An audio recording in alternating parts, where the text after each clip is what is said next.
Hey, what is up? Welcome to this episode of the Wantrepreneur to Entrepreneur podcast. As always, I'm your host, Brian Lofrumento, and I'll tell you what, today's podcast episode is one that we absolutely need because today's guest, I fell in love with her work when I saw right on her website where she cautions that your marketing should not just be a random mix of tactics. And it speaks so much to the amount of intention and strategy that she puts into her work. So let me tell you about today's guest. Her name is Leslie Gibbs. Leslie is a career marketer with over 30 years of brand marketing experience and has worked with over 50 different brands across technology, healthcare, consumer products, and food and beverage industries. Leslie has been the CMO at 3 different companies. She has an MBA from the Kellogg School of Management and currently owns and manages Strategic Branding Matters. Now, I love the work that she does with her own company because Strategic Branding Matters is a strategic consulting firm for companies looking to define, refine, or refresh their brand and marketing strategy. So no matter where you are in your business cycle, we're all going to learn a lot from Leslie today. So I'm not going to say anything else. Let's dive straight into my interview with Leslie Gibbs.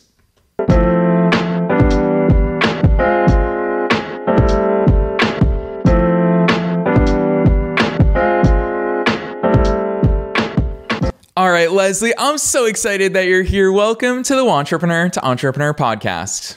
I'm glad to be here. Thanks for inviting me. Heck, and one thing I didn't give a shout out, I'm going to say it quickly because I love fellow Angelinos. You and I were essentially neighbors when I still lived in LA. So that's always exciting for me. Shout out to that. But Leslie, I gave listeners a little bit of a tease about your background and how much I love the work that you're up to now. But give us your story. How the heck did you arrive to where you are now? So it is a long career, but the short version of it is I have always wanted to be a brand marketer from day one. I got my undergraduate degree at the Honors Tutorial College in Ohio University, and it was in marketing. Then set out to get a great branding experience. I had chosen 3 companies that I was targeting: Leo Burnett, Disney, and Procter & Gamble. And I ended up at Procter & Gamble. And then from there, I went to LensCrafters for 5 years, spent over 10 years in cosmetics, and then was CMO at 3 separate companies where I either created a brand, refreshed a brand, or refined a brand. Now I'm at Strategic Branding Matters, doing that for companies all over the country. Yeah, I love that overview because it's one of those things that we throw so many of these words out in business so frequently. Branding, marketing, they're such big, broad words, but you've put it into practice at all different business sizes and across industries. And I love that perspective. And I'm sure that there's things that you pollinate from these different industries that you say, hey, no one's necessarily done this intentionally or strategically in this industry, but it really works. Talk to us about some of those pollination topics that came about, because you have such a diverse set of experiences to pull from that I'm curious those things that we don't get to see as maybe small business owners or entrepreneurs, or heck, all those wantrepreneurs out there who aren't even in the game yet. We don't have the chance to see inside of brands like you do. Yeah, it's a great point because I really am industry agnostic, have always been so. And I know that sometimes in my career, when I've applied for jobs, I've been frustrated. They only want people who have had that exact position before. Where I think the beauty of marketing comes from stealing ideas and best practices from other industries. I spend a lot of my time consulting in healthcare, a lot because healthcare is behind on marketing and has a lot to learn, and I can borrow from consumer goods and direct to marketing practices to build up brand identity within healthcare. Also find that tech, while they're good at customer acquisition, rarely start out with a sense of what their differentiating brand is going to be. And sometimes they get to a certain amount of success and go, ooh, maybe we should go back and look at this. And then I'll come in and help from that standpoint. But yeah, there is a ton of borrowing that takes place. And having a background primarily in consumer goods and CPG up to the first 20 years of my career, it made it really nice when I moved into these less defined industries to bring those best practices. And suddenly it was marketing genius. Yeah, Leslie, this is such a fun conversation for me because there's so much that I want to dive into, and it's going to be hard for us to condense it into one episode. But where I want to go from here is obviously CPG. To me, that is one of the most intentional branding playgrounds. When we walk into your local CVS or Target, all of those brands have gone through a lot of extensive testing. Those brands are very intentional. And I love that you brought up two industries, healthcare and tech. Healthcare, a lot of people it could be easy to point to it and say, they don't need to focus on their brand. Sick people are just going to walk in the door. What do you need branding for? And on the flip side, when you say tech, what I think about is, you're right, how unintentional those tech brands are. Gosh, for them, it's a game of how can we grow as quickly as possible, burn through as much cash as possible, and figure the rest out later. And that's why we look at Google through the years, for example, giant tech company, their branding was abysmal out of the gates. But now they're so intentional about tweaking even things as small as the spacing, the amount of pixels between their letters and their logo. So many intentional things there. But Leslie, when we talk about branding, why is it so important? You say industry agnostic. Why is it important from healthcare to tech companies to your local web designer and lawyer agency, whatever it looks like? Why are we even talking about branding? Yeah, and it's interesting, when I was first targeting the brands that I wanted to work for, I chose companies that had multidimensional brand identities. And one of the things that I loved about working for Procter & Gamble is that they literally had brands that competed against themselves. So they owned categories like 10 different laundry detergents, all competing against each other. And without a unique brand identity, all you're doing is cannibalizing from each other. And over time, they've evolved that strategy to be line extensions to gather the efficiencies of creating mega brands. But that same sense of understanding the consumer better than anyone else, understanding unique needs and creating niches, that is reapplicable over and over and over again. Yeah, the question I want to ask, it's going to sound a bit silly, but I love that we're talking about CPG as the place to start this conversation, because you talk about them understanding the customers at a really deep level. And I picture myself, I don't know why, I'm going straight to laundry detergent. And when I go to Target to buy laundry detergent, I know exactly what kind I'm going to buy, Leslie. I buy the exact same kind every single time. And I remember I love running errands with friends. And one of my friends asked me recently, he's just like, why do you buy that one? And I'm like, I don't know. It's the one that I always buy. What is it about this consumer behavior? What is it that these big intentional brands with huge budgets understand about the way that we decide to buy things or not, that we as small business owners, we haven't yet tapped into because we don't have the resources, the time, the money, any of that? Yeah. So the way it worked at P&G is that we had multiple brands. So we were running, we had Cheer, we had Draft, we had Ivory Snow, and then of course we had Tide. We had the mega brand. And they did very much focus towards, okay, Tide owns the category. So its positioning is the best at cleaning. Now, what's left? If the best of cleaning is already gone, what else is there? Well, the best cleaning within liquid, the best not hypoallergenic cleaning, the best cold water cleaning. Those were all different positionings. So that's where the other brands came into play. This is, look, if they own this piece, there's still a person out there who's really looking for performance in this niche. And so there's an opportunity to create a brand there.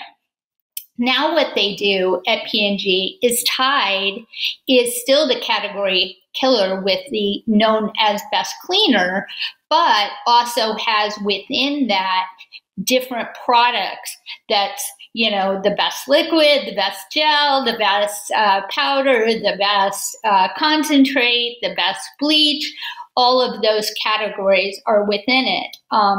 But at one time, those were all individual brands. And I didn't work for the category killer. I was in dishwashing liquid first. I worked for Ivory Liquid, and the category killer was Dawn, best at cleaning. And their reason to believe is that they were best on grease. Well, look, if they're the best cleaner, what's left? Second best cleaner? No. There are people out there who were doing the majority of their dishes by hand, didn't have a dishwasher, and to them, not ripping up their skin was something that mattered. And so that's what we talked about. Now, of course, Dawn has, a better on your hands version. But at that point, that's what we had to talk about, and that's what we went after. Yeah, Leslie, I'll tell you what, I love that. I mean, for you, obviously you're illustrating for us the power of positioning right now, which is one essential ingredient of branding. And what I think about, it's kind of like it's a cliche graphic that we all see in business school, which is like, you can either be good, fast, or cheap. Pick two out of the three, but you can't be all three. And I remember as a business student way back when I was a teenager, in my head, I was like, well, I want to be all three. I want to be good, fast, and affordable for my people. But the reality is we have to pick and choose. Toyota and Ferrari are both car dealers, but gosh, do they play very different games. Taking it down, because you are also a fellow entrepreneur. It's what I love about these conversations. You're not just a subject matter expert, you're also a business owner. Coming down to our individual businesses, whether we're solopreneurs, agencies, service providers, whatever our businesses might look like, what are some of those positioning things that we should be thinking about and wrestling with besides, having the category killer, being number one, or being good, fast, or cheap? What are some types of positionings that we should think about? Well, I always start with a new client by asking them if there was a customer looking for your services and they knew everything there was to know about you and everything there was to know about your competition, would they choose you and why? Because a lot of companies don't really think about that. They're thinking about how do we get to the consumer faster than somebody else, or with the same offer, but in a more unique way. And the reality is it starts out with what is your reason for being as a company? And if I ask 10 people in your company, do I get 10 different answers? Most of the time, the answer is yes. You do get different answers. Maybe there's some similarities, but the similarities tend to come into the industry descriptor that says, oh, they choose us because we do, and then describe the industry. And we do it really well, and we give really good customer service, and it's just kind of like table stakes. And they really haven't talked about anything that made them unique. And at the end of the day, your positioning needs to be unique. It has to mean something to the consumer, and it has to be something you can deliver on. You can't just choose something aspirational and then fall short. And if you have those things, now you need to build it into your culture so everybody's speaking about that in the same way, and that your operations supports it, and your customer service knows how to speak to it. When all of those things are in place, now it's time to scale and market and reach out and tell as many people as possible. But you don't start with, hey, we need a marketing plan, which in many cases is the first entry into the, oh, okay, we need to talk about this conversation. People will come to me and say, we've been around for 3 years and we've been doing okay, but now we want to add marketing.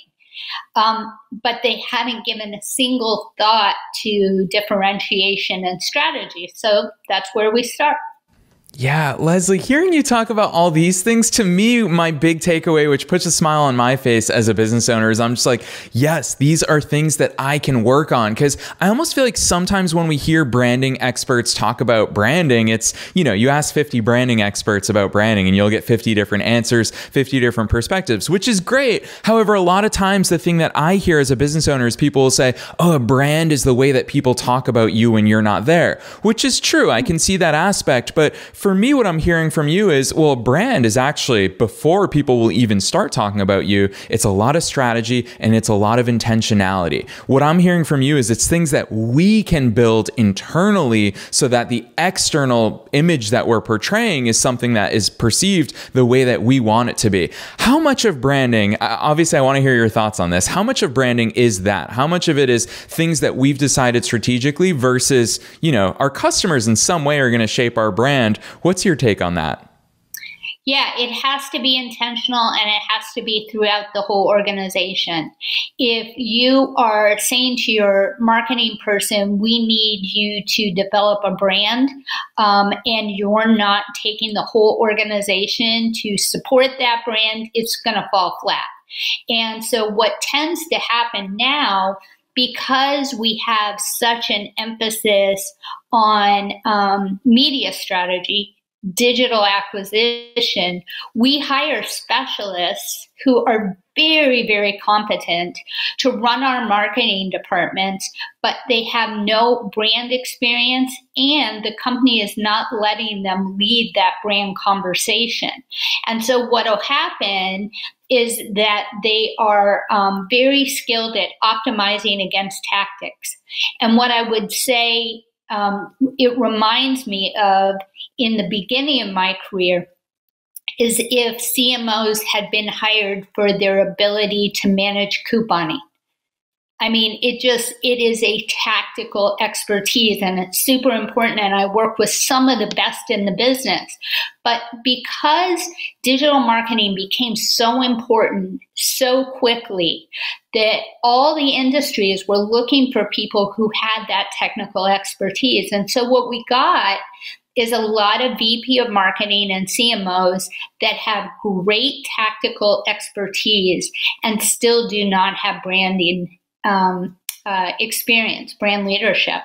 And so companies are optimizing against the customer acquisition without ever really taking the time to think about what they stand for, what the messaging is, and is it meaningful? And so that's where I come in and fill that gap. Yeah, it does sound a bit silly the way when you're talking about it, is because we're all guilty of it, is we're just like, yeah, man, we're trying to put the walls up before we even have a foundation. And it's something that we love running with marketing tactics. We love making a bunch of graphics in Canva, for example, and throwing it up on social media accounts, but we're missing that key first step. And so I love that we're having this conversation here today in front of everybody. And I also love that we're talking about the role that the customers also play in this brand development. And I know that part of it says it right on your website. I actually really like this answer. As a linguistic student myself, I always look at words and I know the intention that's behind them. Your website, you wrote, what is strategy? A strategic positioning project uses superior customer insight to answer the following questions. Who am I trying to reach? What is my value to the customer? If I build awareness of my brand, why will they choose me? Leslie, how the heck do we go about even tapping into the answers from our customers? Yeah, so most of my projects start with research. So I will spend time with current customers. I will find out what makes them tick, why they chose the brand, how loyal they are to the brand, how satisfied they are with the brand, and if they even think of it as a brand. But then the next place I go after I talk to customers is I talk to the company. And I talk to decision makers and discipline leaders, and I ask them those same questions. And I see how they differ and how they are the same. I find out what the actual strengths of the organization are versus the proposed strengths and the received strengths. And we find ways to match up those commonalities. And sometimes we're able to oversell something beyond what we can actually deliver against. And we spend a lot of time with operations and customer service talking about how do we step up how we deliver against this. Those all become reasons to believe in our story and lead to the successes that we can then bring forth in terms of testimonials. But if you haven't done all that work, you're really only responding probably to the ideas of 3 or 4 thought leaders in the organization, and they may not even be the same. I've worked with organizations too with a roll-up strategy.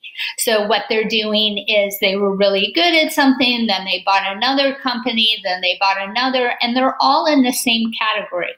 But they all had different positionings, and nobody ever went back through and unified the brand strategy and unified the positioning.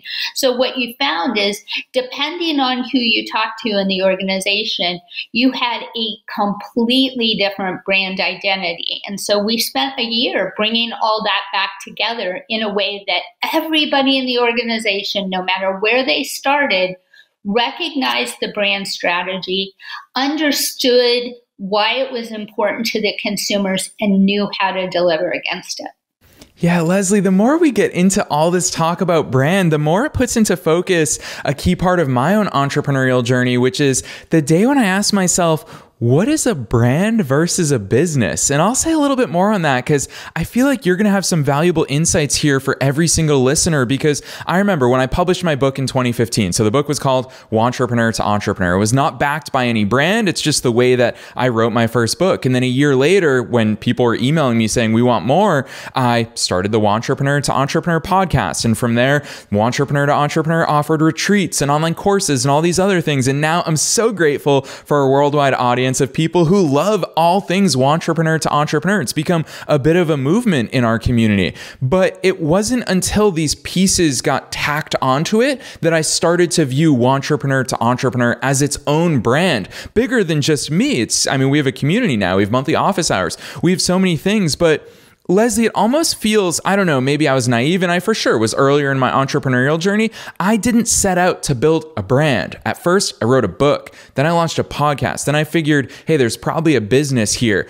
Where's the brand timeline-wise and strategy-wise? Where does it even fit into the whole concept of brand versus business?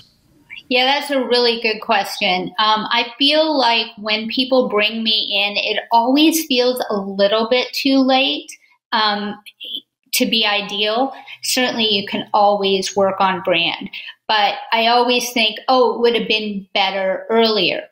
That being said, I have found that there's a sweet spot of size where a company is able to think about brand.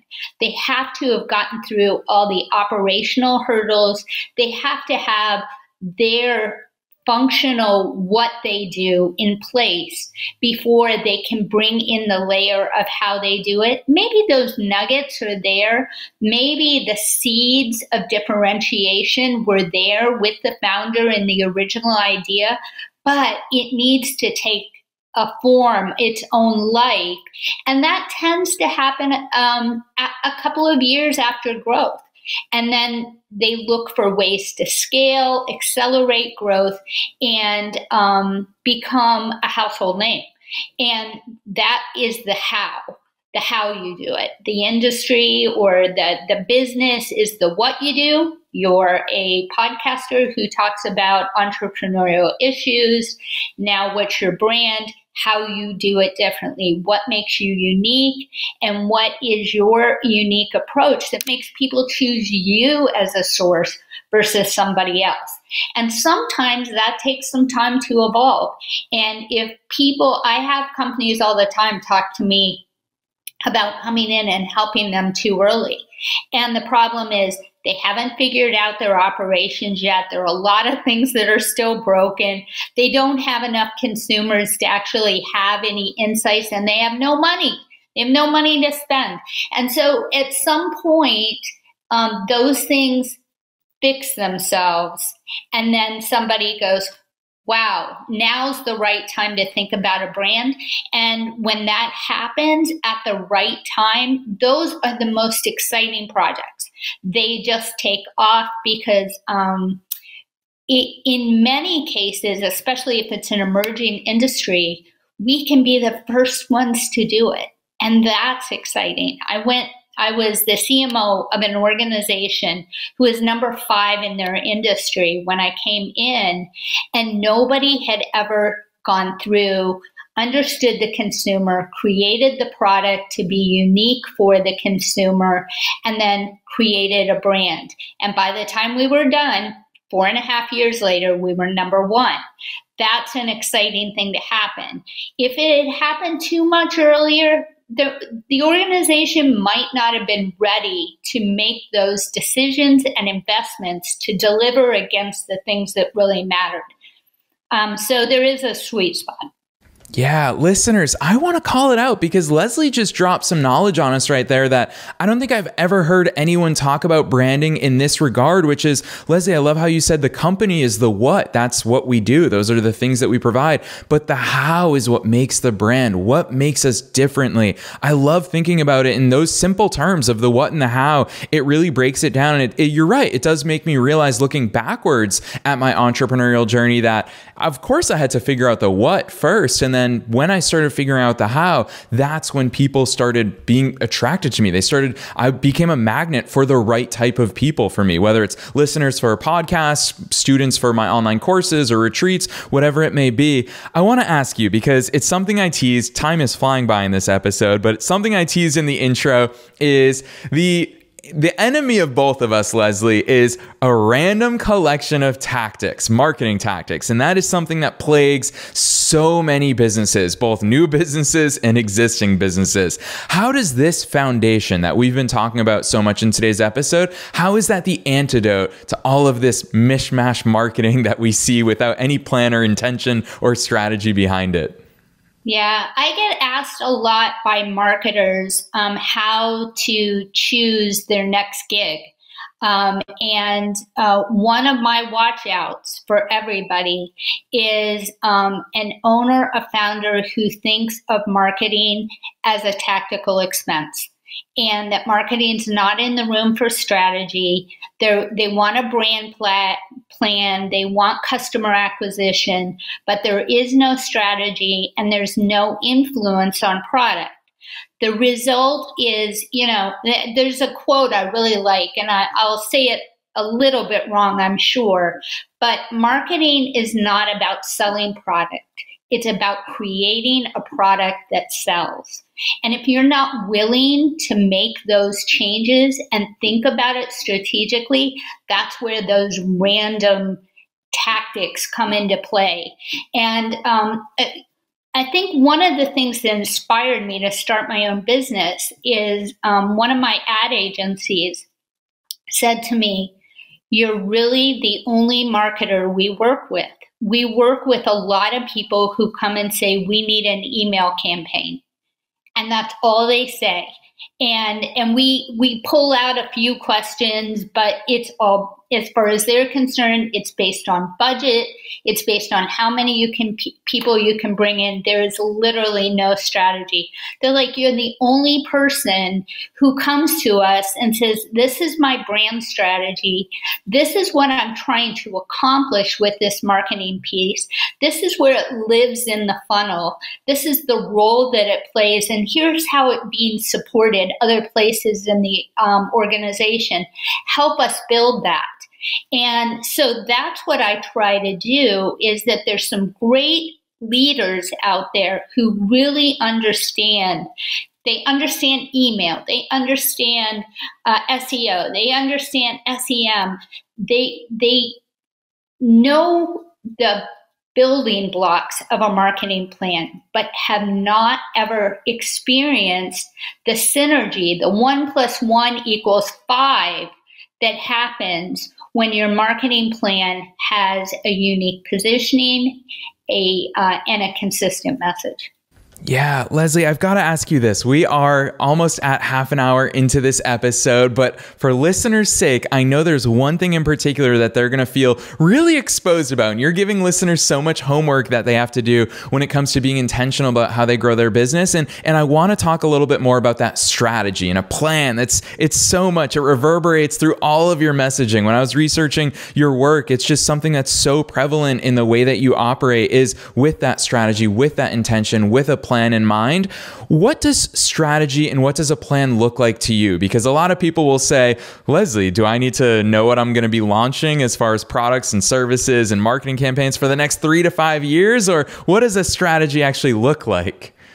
Yeah, that's a good point. I mean, where I think we start out is having a process that helps us build understanding of our offering and how it lives within the universe of our consumers. So that consumer understanding is first.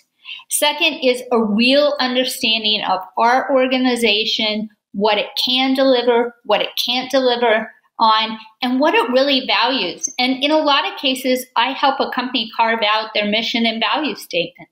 They don't have one yet. From there, we build a brand promise.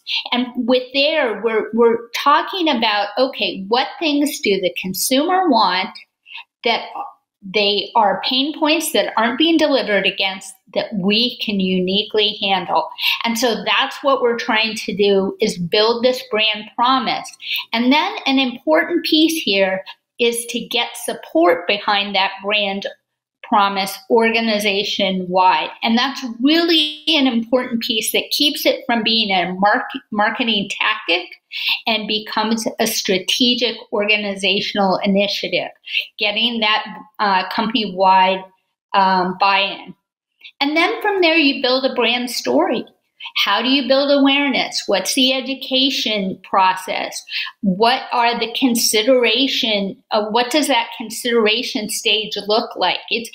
That's where funnel management comes into play, and you marry up the expertise of the channel to the understanding of the brand positioning. And then from there, you build loyalty, brand ambassadors, create strategic alliances that flesh out your offering, and then following up with continuous monitoring and understand when the market changes, and also continuing to check in with customers to make sure you're delivering against that brand promise. Woof, Leslie, I'm so glad that I asked that question because you just dropped so much knowledge on us. Listeners, isn't it a good thing that this is recorded? Go back, hit that reverse button in your podcast player and listen to that answer from Leslie again, because she just laid out an entire strategy and plan in front of our very eyes. Take action on it. We're not talking about this conversation here in front of you all today just for you to say, yep, got it, I should probably do that.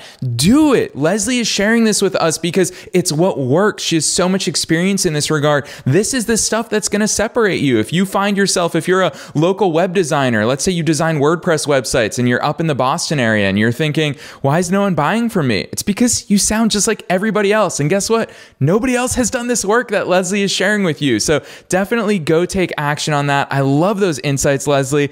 I want to give you the hardest part of every episode, or of this episode, which is what I do with every guest. So I love my job. We talked about so many aspects of marketing, of branding, of how to differentiate ourselves, how to position ourselves. What's the one action you'd love to see every listener do from here? Whether they're a wantrepreneur who's starting their business or they're a seasoned entrepreneur. Maybe they're making $5K a month, $10K a month. Maybe they're a 7-figure business owner. What would everyone benefit from taking action after today's episode? Yeah, I think the key here is that every brand or every company needs a brand positioning and a unifying message. And I would say no matter where you are on your journey, as a founder, as a business leader, you should be taking the time to make sure that you have a company-wide strategy for introducing your brand to the market. And, these also aren't things that are one and done. It's a lifelong journey. And so, as I said when I was taking you through the process, it's really important not just to create it, but to monitor it, to follow up, and to refresh it. And this is your baby. And the way that you are going to create a company that will last for decades is through differentiation and creating a connection, a real connection with consumers. And that happens through making promises and keeping those promises. Yes, Leslie, such good advice and a good challenge to every single one of us. I know that listeners are going to be very eager and excited to check out all the work that you're doing with Strategic Branding Matters. So drop those links on us. Where should listeners go from here to learn more about you, the work that you do, as well as your company? Strategicbrandingmatters.com is my website, and you can also check me out on LinkedIn. Yes, listeners, you all know the drill. Check down below for the link to Leslie's website. It's very easy, strategicbrandingmatters.com. And actually, we found Leslie as well on LinkedIn. So we're really excited to have come across Leslie's work. Leslie, I love the way you think about branding and marketing. I love the way that you work inside of these realms. So listeners, definitely check out Leslie's website, check her out on LinkedIn, add her there to stay connected, and always have her top of mind when you have these types of needs. Otherwise, Leslie, you have been a wealth of knowledge and insights. So thanks so much for coming and joining us on the Wantrepreneur to Entrepreneur podcast. Thank you so much for inviting me.